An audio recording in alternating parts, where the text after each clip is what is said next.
Mas, sendo essa ou não a discussão, o fato é que a lei complementar já, inclusive, meteu aqui também organização criminosa, tudo. E aí diz o seguinte, e homicídio, crime doloso contra a vida. Então, vejam, a lei é de 4 de junho de 2010.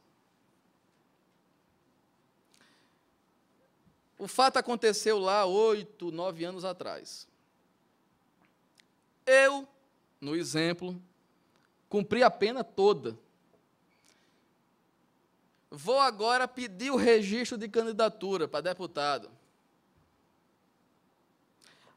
Aí vem o movimento de combate ao crime eleitoral e diz, está inelegível, por 8 anos. Mas como?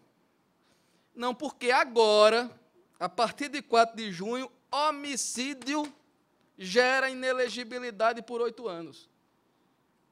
Mas eu já paguei a pena, não importa. Não importa, o senhor está inelegível. Mas isso aí é retroatividade da norma. Não, não é retroatividade porque ainda não teve as convenções, não teve pedido de registro. É para frente. É uma ditadura, é para frente que se anda. Então, vejam, e é isso que está se vendendo para o povo brasileiro como a solução para a nossa democracia. É essa discussão que a OAB, a AMB e a CNBD tentam emparedar o Supremo Tribunal Federal para decidir que isso aqui pode, mesmo contra o que o próprio Supremo já decidiu na DPF 144, dos fichas limpas. Bom, isso aqui é só uma passagem por esta paisagem da legislação nova, mas para mostrar como faz falta uma teoria jurídica da inelegibilidade, que a gente possa enfrentar com seriedade esses conceitos e analisar a lei complementar 6490, 135 e o ordenamento jurídico como um todo, com começo, meio e fim, sem que os conceitos não fiquem à mercê do momento, do espírito do povo, das bandeiras bradadas em determinados momentos da nossa história. Pois bem, e voltando agora para a ação de mandato eletivo, de impugnação. Governador, o senhor controla o meu tempo, porque eu estou, inclusive, sem relógio. Não é? Então, a ação de impugnação de mandato eletivo. A ação de impugnação de mandato eletivo, essas discussões todinhas sobre inelegibilidade têm profundas consequências práticas. Então, por exemplo, cabe ação de impugnação de mandato eletivo contra, em razão de abuso de poder econômico, fraude ou corrupção. Ora, na prática, então, da ação de impugnação, primeiro aspecto, a ação de impugnação de mandato eletivo, em primeiro lugar, ela existe no ordenamento jurídico brasileiro? Essa foi uma primeira discussão, uma discussão séria, trazida a conduto de Fábio Condé Comparato e um parecer que deu lá nos idos dos anos 90, numa discussão do ex-governador, e à época governador, e hoje novamente governador, aliás, ex-governador Requião. Ele já renunciou porque quer ser candidato ao Senado. E o Fábio Condé levanta, então, uma série de questões jurídicas importantes. Olha, a Constituição criou essa lei, mas depende de regulamentação. Essa lei, essa ação, quem são as partes? Muito bem, a lei definiu qual seria a causa de pedir. Abuso de poder econômico, corrupção e fraude. Mas quem são os legitimados, ativos? Qual a justiça competente? Precisa de regulamentação. E aí vai discutir na teoria da ação, questão de interesse processual, legitimidade, enfim.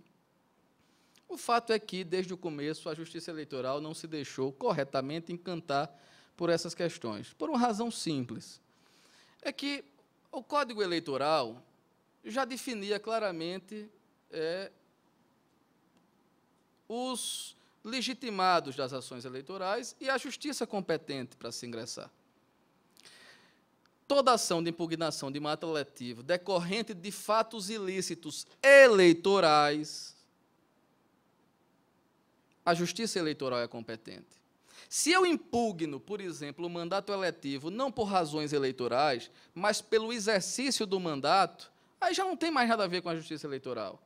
Aí, os fatos ilícitos no exercício do mandato dizem respeito à Justiça Comum, no âmbito da competência própria, e à própria Casa Legislativa.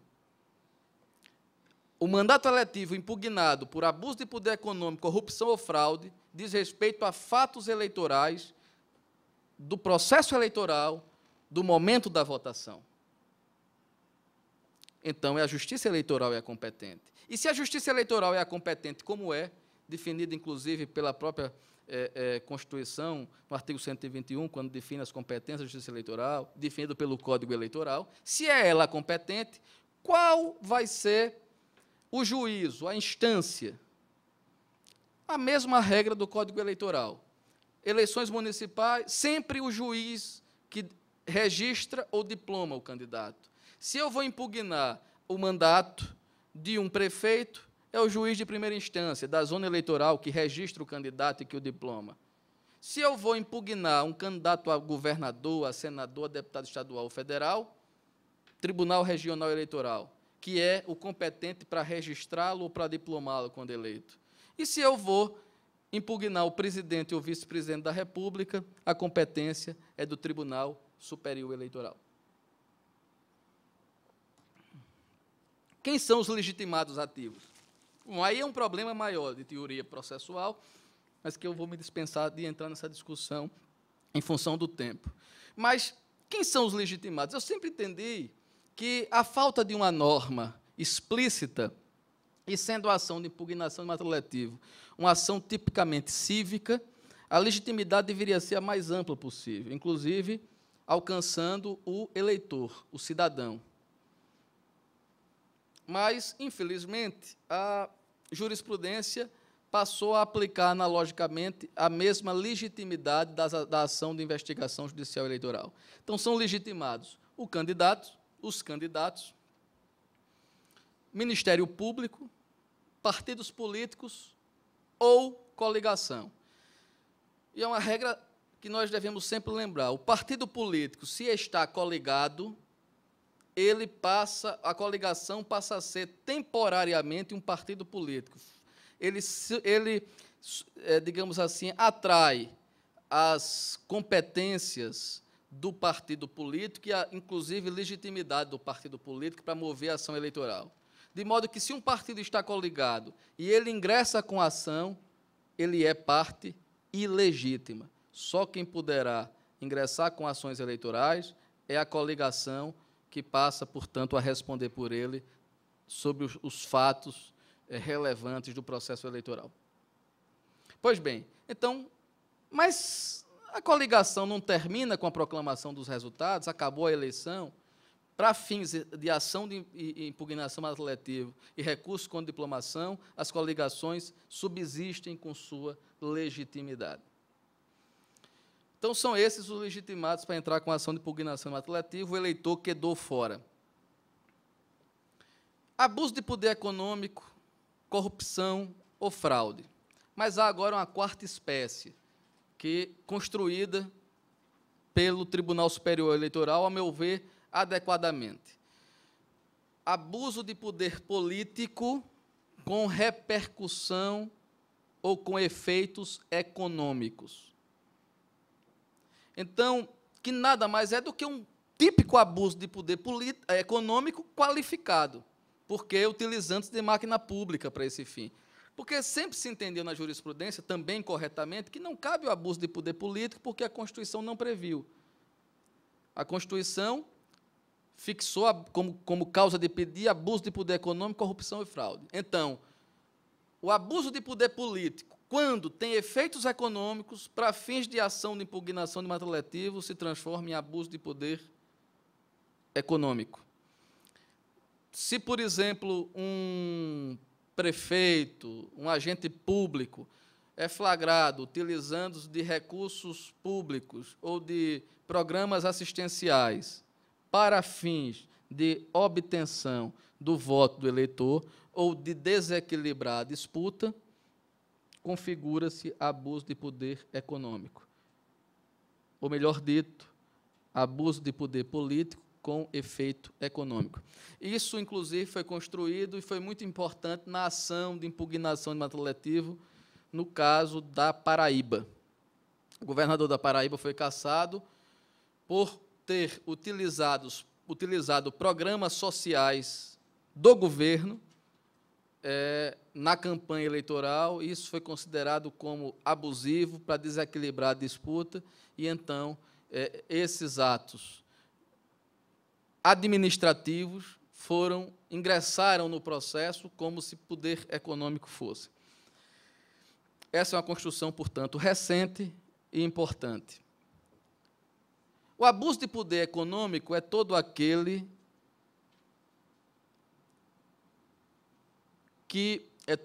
uso do poder econômico genérico, indeterminado os seus beneficiários, porém determináveis.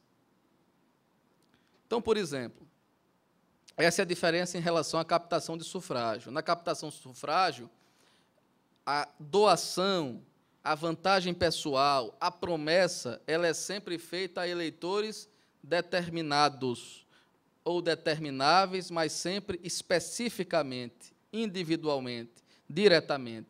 Eu dou um exemplo simples para que a gente retenha bem o conceito. Um pastor resolveu sair candidato a vereador. E ele, então, para apoiar um prefeito, reuniu a sua comunidade, e o prefeito, o candidato a prefeito, tinha que se comprometer ao vencer a eleição, não apenas doar um terreno para um templo, mas construir o templo lá para eles. Isso foi lavrado em cartório. Isso é uma... Né? Bom, essa matéria, naturalmente, alguém espalhou a notícia, embora lavrado em cartório de outra cidade, isso chegou ao conhecimento e isso virou uma ação eleitoral. Muito bem. Captação de sufrágio, ingressou o Ministério Público. Promessa de vantagem pessoal com o fim de obter o voto. A matéria chegou ao Tribunal Superior Eleitoral, o Tribunal Superior Eleitoral. Epa, isso não é captação de sufrágio. Por quê? Porque a vantagem não é individual. A vantagem é para aquela comunidade evangélica. Poderá configurar abuso de poder econômico ou político, mas não captação de sufrágio. E como a ação não discutia abuso de poder econômico nem político, o pastor e o prefeito, ambos salvaram-se. Tá certo? Então, essa é a distinção entre o que é o genérico, o individual, o específico, tá certo? A questão da coletividade ou não. Houve um caso, e a jurisprudência eleitoral, às vezes, tem os casuísmos que embaralham os conceitos. E dou um exemplo rápido para a gente avançar. Espírito Santo, terra sua, Carlos. Existia um cidadão que, embora pagasse, chamava-se grátis. Né? O grátis, esses são fatos públicos, por isso posso narrar aqui sem problema. O grátis, o que aconteceu? Ele dominava, tinha... a criminalidade estava nas instituições, permeando as instituições do Estado do Espírito Santo. E o grátis era presidente da Assembleia Legislativa. E ele tinha um poder tão grande que passou a submeter o governador do Estado. De sorte que, para o governador não ser cassado, fizeram um acordo e parte do orçamento do Estado era gerenciado pelo presidente da Assembleia Legislativa. Né? Digamos assim, uma espécie de uma divisão, tinha um poder moderador, uma divisão do poder executivo com o legislativo. E o grátis, então, passou a fazer obras. Ele licitava e ele fazia obras. Né? Então, ele fez obra lá numa cidade, não lembro, não sei, tem Vila Velha, isso, Vila Velha, tem Tubarão também. Né, Tubarão. Começou o homem era fez um canteiro de obras. e faz o canteiro de obra e placas. Obrigado, grátis. Né? Você é demais. A sociedade agradece. A comunidade de Tubarão agradece o grátis. E tome grátis, grátis. E nessa brincadeira foi placa que não acabava mais. Bom, o Ministério Público... Aí foi uma guerra institucional para derrubar o grátis. Era o AB, o pessoal ameaçado de morte, e se entra com ação eleitoral por captação de sufrágio contra o grátis. E nós estamos diante de um caso típico de não captação de sufrágio, porque a obra que foi feita não era individual, era coletiva. Né? O que você poderia ali discutir era se houve algum abuso de poder político com repercussão econômica. Mas ali não havia a fruição individual, a fruição era coletiva. Então, não, aqui houve um excesso de propaganda. Bom, mas aí o Tribunal Superior Eleitoral não contou conversa, cassou o grátis. Né? E cassou o grátis, e por isso que eu chamo a atenção, porque esse é um caso único na jurisprudência eleitoral, em que o que era abuso de poder econômico possível transformou-se em captação de sufrágio. E chama a atenção para isso, para que esse julgamento, às vezes acessando, eu já via algumas pessoas comentando, enfim, e ali houve uma turbação do conceito para um caso específico. Mas o conceito que prevalece no Tribunal Superior Eleitoral é o do abuso de poder econômico, como atendendo a uma coletividade com a finalidade clara de desequilibrar o processo eleitoral. E desequilibrar, a jurisprudência já o dizia, e a lei complementar 135 o afirma peremptoriamente, não é um desequilíbrio matemático. Quantos votos a gente acha que beneficiou aqui? Houve um caso, no TSE, inclusive, que, à época em que se discutia a questão matemática, chegou-se a calcular quantos eleitores cabiam numa Kombi, né, de ida e vinda, para ver se aquilo tinha desequilibrado o feito. Quer dizer, era a torcida do Botafogo toda lá dentro, indo para desequilibrar o pleito. Hoje não se chega mais a essa discussão. A questão não é saber se matematicamente vai desequilibrar o pleito, a questão é saber se o nível da conduta delitiva pode trazer desequilíbrio ou um apoio, digamos assim, um benefício desproporcional ao seu beneficiário. Finalmente,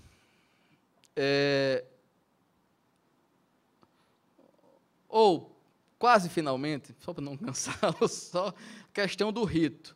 O rito, a falta de lei, o rito seria o rito ordinário do Código de Processo Civil. E foi assim durante muito tempo.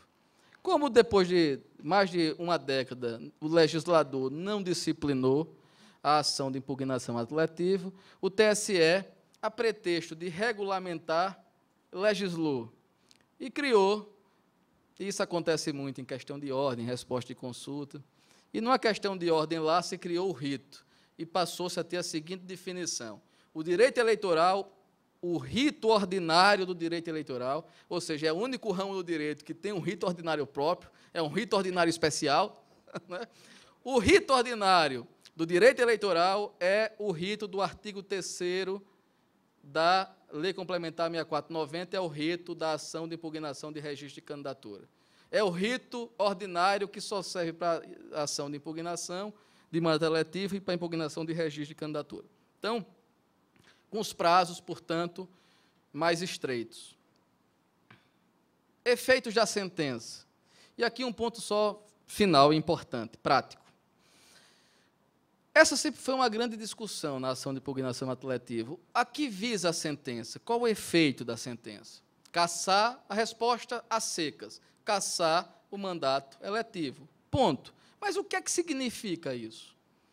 O TSE, então, passou um tempo dizendo o seguinte: olha, a impugnação ato letivo tem a função de cassar mandato letivo, portanto, não tem a função de decretar inelegibilidade, nem de nulificar os votos obtidos com abuso de poder econômico, corrupção ou fraude. E isso ficou um problema. Então, veio uma segunda corrente no TSE e disse, não, a ação de impugnação de mandato eletivo, ela cassa o mandato eletivo, decreta a inelegibilidade nos termos da alínea D do inciso 1 do artigo 1º da Lei Complementar 6490 e nulifica os votos. E qual a importância disso? Prática. Se nulificar os votos, vamos ver quem assume.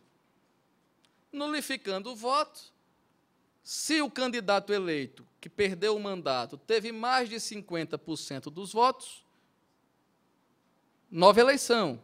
Se ele teve menos de 50% dos votos, assume o segundo colocado.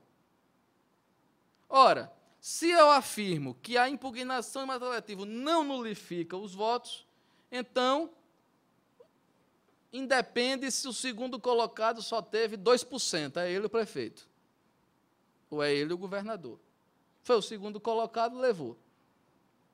Então, isso ficou um problema prático, que se transformou em um grande problema, numa certa esquizofrenia eleitoral, da justiça eleitoral, quando alguns casos chegaram ao mesmo tempo, em que se ingressava pelo mesmo abuso de poder com ação de investigação judicial e impugnação de mandato eletivo. Aí o que acontecia? O juiz ou o tribunal instruíam os dois processos e ia julgar. E se ele fosse julgar ao mesmo tempo, ele tinha que ficar como aquele Mr. Hyde, o médico e o monstro. Então, ele, num determinado momento, na AGE, ele diria, decreto a inelegibilidade e, em razão da nulidade dos votos, suponhamos que fosse mais de 50% a nulidade, determina a realização de nova eleição. Publique-se. Depois ele pegava a ação de impugnação de mandato eletivo e dizia, por abuso de poder, determina a cassação, ou decreto a cassação do mandato eletivo e, tendo em vista que não há nulidade dos votos, determina a posse do segundo colocado. E mandava publicar as duas sentenças. Então, quer dizer, nada mais esquizofrênico. Então, diante desse fato, o que foi que aconteceu? O TSE agora mudou. E isso é uma constante na jurisprudência eleitoral. Mudou para quê? A ação de impugnação de mandato eletivo, hoje, até ontem, pelo menos, ela cassa o mandato eletivo, não decreta a inelegibilidade, mas nulifica os votos. Mas por que ela não decreta a inelegibilidade? Para ter execução imediata, porque senão incide o artigo 15. Então fica meio o jogo, a jurisprudência termina criando exceção da exceção, que nem ela se entende. Mas hoje é assim, nulifica o voto, mais de 50% nulo, nova eleição, menos de 50% nulo, segundo colocado assume. É preciso entender que, na verdade, a ação de impugnação de mandato eletivo não visa cassar o mandato eletivo, propriamente dito. A ação de impugnação de mandato eletivo não tem por finalidade de cassar o mandato. Tem por finalidade, primeira, lá atrás, o que é que gera, quais são os fatos jurídicos ilícitos que geram ou que dão causa à ação de impugnação? Abuso de poder econômico, corrupção ou fraude. A quê? Para quê? Para a eleição. Então, o que a ação de mandato eletivo e de impugnação visa é o quê? Proteger a eleição. Então, ela ataca o abuso de poder econômico, ela ataca corrupção e fraude. E ela vai gerar o quê? Ao declarar a existência do fato ilícito, ela decreta a inelegibilidade e a cassação do diploma. A perda do mandato, tal qual o recurso contra a diplomação, decorre da cassação do diploma. Então, haveria, na ação de impugnação do mandato eletivo, de haver, sim, a inelegibilidade por 3 anos, agora por 8 anos. Acho que esse tema vai ressuscitar, porque a inelegibilidade agora de 8 anos ficou mais palatável para alguns do que a de 3 anos. Então, senhores juízes, eram basicamente essas as questões. O prazo de recurso contra a sentença é sempre de 3 dias, é o normal no direito eleitoral. A execução da sentença ela é imediata e vão surgir muitas discussões agora em função dessa nova lei complementar. Discussões que merecem de todos nós, sobretudo os aplicadores. Não sei se todos aqui atuarão nessa eleição como membros dos tribunais regionais eleitorais, das suas respectivas zonas eleitorais, das suas respectivas competências, mas o que essa eleição ela passa a ter essa nova discussão fundamental, o nível de aplicação desses preceitos. Eu só gostaria de encerrar, senhor desembargador, fazendo um rápido comentário sobre essa lei complementar. A discussão que se tem tido sobre a aplicação imediata ou não dela não pode ser tomada como se fosse só um artigo. Na verdade, aqui é um veículo introdutor de várias normas eleitorais. Aqui há normas, por exemplo, na linha E, que prevê uma pena acessória de conteúdo, portanto, penal eleitoral, mas pena acessória. Não é? E nós vamos ter sanções aqui tipicamente eleitorais. O que vai se discutir no Supremo? Duas coisas. Uma, ao meu ver, se essas normas sobre execução imediata ou aplicação imediata de inelegibilidade, independente de trânsito em julgado, fere o princípio da não culpabilidade ou da inocência, tendo em vista que, inclusive, já como afirmado pelo ministro Celso de Mello na DPF 144, o princípio da não culpabilidade não é adstrito às sanções de natureza penal,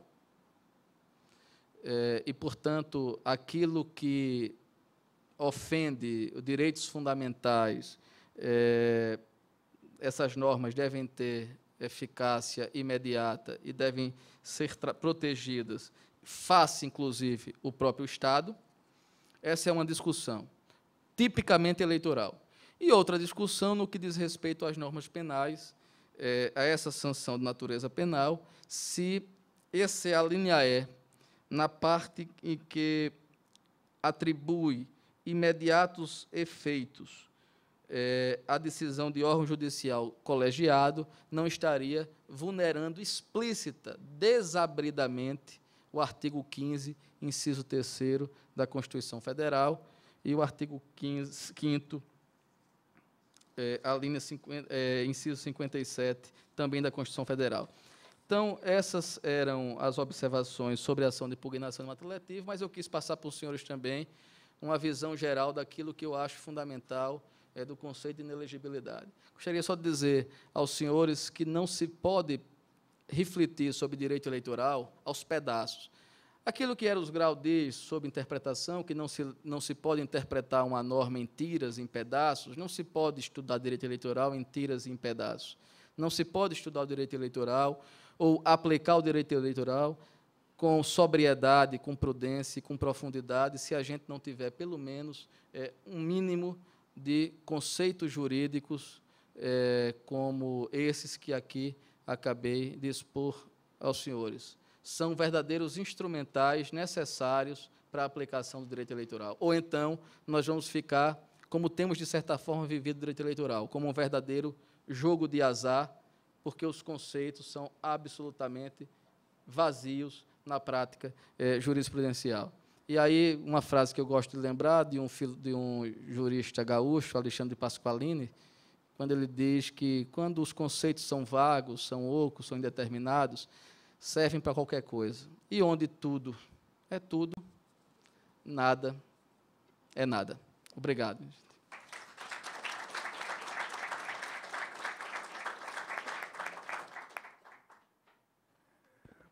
Eu sabia que o tema seria fantástico. Professor, primeiro mostrando, né, a necessidade de elaboração teórica, realmente, quanto a esses conceitos de direito eleitoral,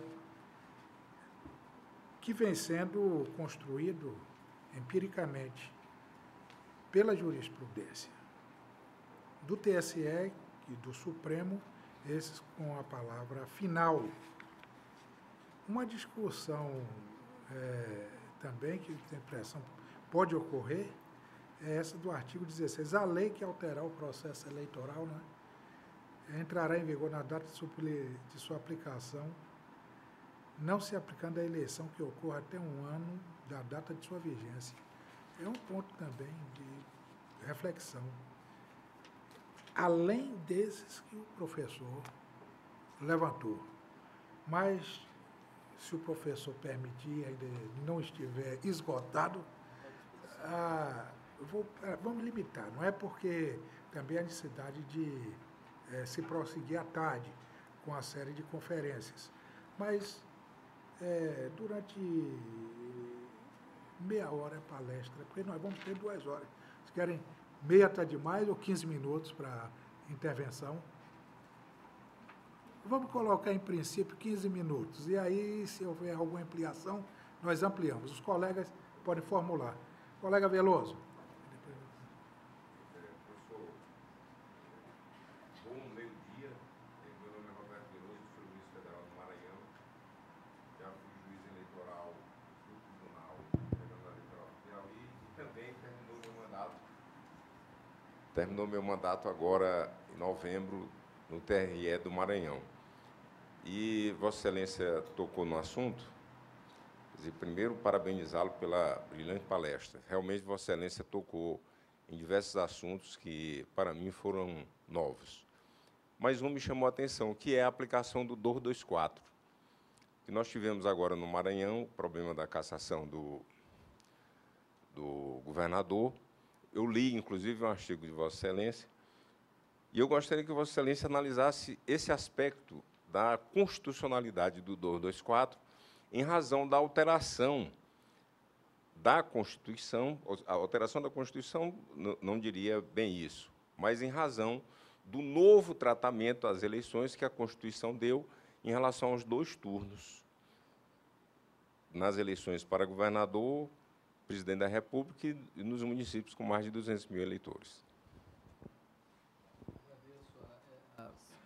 Questionamento e essa questão do 224 é realmente um tema delicado. Eu denomino, eu faço uma crítica muito grande a essa questão do segundo colocado. Eu digo que nós estamos construindo a República dos derrotados, tá certo? Tem uma frase, tem um livrinho chamado Pulga de Camisola, que é do Max Nunes, que escreve lá para o Jô Soares. E ele diz que, para ser herói numa guerra, não precisa de grandes feitos, basta ser amigo do jornalista. Então, no direito eleitoral, às vezes, tem acontecido até, e daí porque essas leis me parecem problemáticas, se você tem, no geral, eleições limpas, mas imagine um conúbio entre Ministério Público e candidato. Eu dou um exemplo, para chegar no 224. A questão quando surgiu a discussão dos fichas limpas, de que antes da ADPF ser votada, bastava-se ingressar com uma denúncia ou com uma ação de improbidade para que o candidato fosse considerado ficha suja e, portanto, não tivesse mais uma vida pregressa irrepreensível. E se for feita uma consulta nos diversos municípios, nós vamos verificar que, não poucos, o Ministério Público propôs ações de improbidade às vésperas da eleição e o mesmo promotor propôs a ação de impugnação de registro de candidatura com base na ação que ele, às vésperas, havia ingressado, como uma forma de expurgar o candidato do processo eleitoral. Então, nós, às vezes, construímos, quanto mais nós fragilizamos as garantias individuais, mais nós construímos uma democracia sem voto e sem povo. A questão do 224, desde a Constituição de 88, eu já entendia como sendo uma norma inconstitucional. Nunca me preocupei muito, de fato, até em escrever sobre isso, até porque, normalmente, essa era uma discussão que não era travada. Começou a ser travada quando os grandes cargos, nós como cargo de governador, quando foi que tivemos um governador cassado? Mão Santa. E só. Não é? O fenômeno da cassação do Senado, quando tivemos um senador cassado? Capibaribe. São cassações que eu diria assim, de norte e nordeste. Não é? Então, essas eram discussões que passaram a ordem do dia a partir do momento que veio a questão do Maranhão, veio a questão do Tocantins. Não é? Eu entendo que, inclusive, com a questão do você calcular a nulidade de votos pelo primeiro turno, como é feito, não é? Expurga uma norma uma criação constitucional do segundo turno. Não é? Então, essa leitura do artigo 224, ela continua sendo feita à luz do regime anterior, do Código de 65. Ao meu ver, é uma norma inconstitucional. Ao meu ver, inclusive, não tem base constitucional a assunção do segundo colocado a um mandato eletivo. Fere um princípio da soberania popular. Quem perde eleição, que quer exercer o mandato, que concorra novamente na próxima. Na próxima, ainda que seja a suplementar. Não é? Então, isso é uma discussão que mais cedo ou mais tarde ela vai voltar. Não está resolvida ainda.